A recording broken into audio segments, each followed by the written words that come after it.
Hell's armies have invaded Earth. Become the Slayer in an epic single-player campaign to conquer demons across dimensions and stop the final destruction of humanity.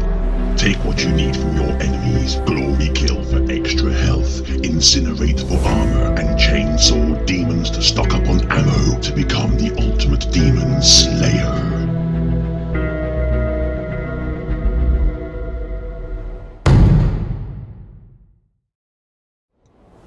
It's fair to say that Doom Eternal is probably one of the most anticipated games this year. The previous 2016 game was a fast-paced blend of shooting and platforming with secrets and exploration sprinkled all around the game. Now, does the 2020 sequel live up to its illustrious name? Let's find out. There is no doubt that the immediate visual experience is one of colour and vibrancy. The colours pop in every environment and everything looks crisp and clear. The ID Tech 7 game engine has clearly been developed with this game in mind and delivers striking visuals without trading frame rate. On my system, I was able to run 1080p nightmare quality at 144Hz with no stuttering or slowdowns at all. Naturally, on lower PCs and consoles, the detail will probably need to be toned down a bit. However, in the heat of battle, it's unlikely you'd even notice. Textures were a mixed bag, however. Some less important graphics like flooring and other ground clutter was definitely a lower resolution than the character models and were clearly designed to keep the pace flowing without wasting precious VRAM on stuff the player would only see if they were a mutilated corpse. The rest of the game textures and models were good. Close-up glory kills would be better named as gory kills, with eyeballs being skewered, internal organs reorganised and bodies generally mutilated in various imaginative ways. The bokeh effect during a kill is quite nice and gives the carnage being administered a more personal feel.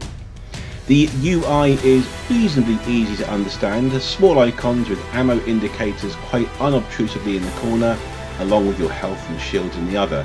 The compass and objective indicator is also pleasingly small and not too in your face, and other messages such as low health or ammo appear in a small red banner near the bottom. Overall, nothing really gets in the way of the action, which is a big plus. The other menus such as upgrade and weapon mods, however, well, they just felt a little jumbled to me. It wasn't really obvious immediately to the eye what was what. I mean, of course you get used to it eventually, but it was just a bit busier than I think it needed to be. There was way too many options, far too many upgrades, and I think that the UI should have been altered slightly to make it a lot easier to read. In fact, I could say that about the whole game. Everything just feels busy and cluttered with so much happening at once. The graphics can sometimes just meld into an incomprehensible mash of colour, with demons everywhere, spewing death in your general direction, blending in with the background, and it can be hard to keep up with what's actually happening. Let's talk about the music first. It's a great soundtrack with a constant theme for each level, which dynamically changes depending on what is going on. The blend ramping up when there's slaying to be done and calming down when you're just exploring. The music is mainly industrial metal with a slight ethereal undertone and sounds absolutely superb. The layers that build up sound spectacular, and the boss fight music gives each encounter a properly epic feel. The voiceovers are pretty good, nothing specifically outstanding, and they are just there to tell the story. Nothing to say about them other than they're not terrible. Sound effects are good, with the usual blend of wet flesh and hot metal you'd expect in a game that involves decapitation and disembowelment. Of particular note are the little stings that accompany events in game, such as finding something of value. They give the game that little something that feels quite rewarding.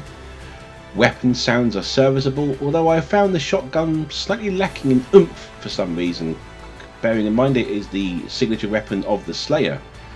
Other weapons sound fine, especially the visceral sound of a blade slicing through sinew and bone.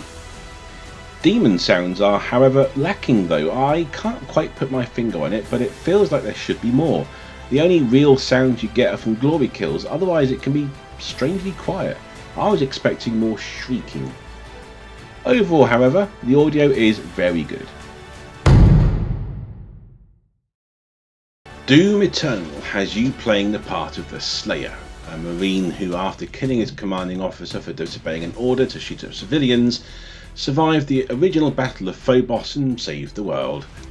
After undergoing a transformation at the hands of a warrior group called the Night Sentinels, he gained immense power and skill, and now stands vigil over the planets, waiting in his space fortress for when hell will unleash its fury upon the Earth, which just happens to be today. Now that was a very simplified history of the lore. There is much more to find in game, but that gives you a very basic idea of what's going on. And let's be honest, who actually cares?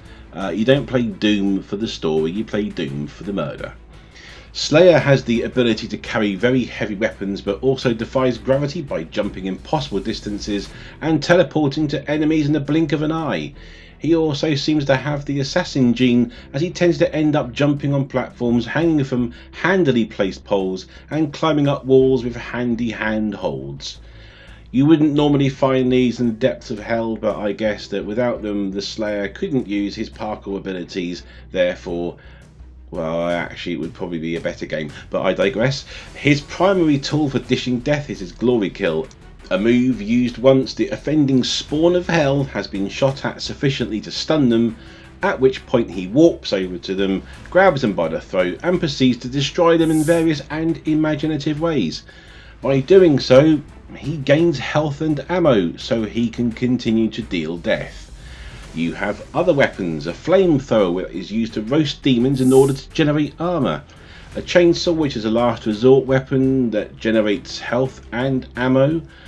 There's also the shotgun, the heavy cannon, plasma rifle, rocket launcher, ballista, chain gun, and of course the BFG 9000. Truth is though, you'll end up just glory killing almost all the time, as ammo in the game, while not rare, runs out very quickly, and you have no real choice but to use glory kills to keep it topped up. See, this forces you to play the game almost entirely different than how you want to play it. I found that you can't just run around blasting demons back to hell. Instead you have to conserve ammo, using weapons sparingly, and ensure you stun as many as possible in order to glory kill and keep your health and ammo up.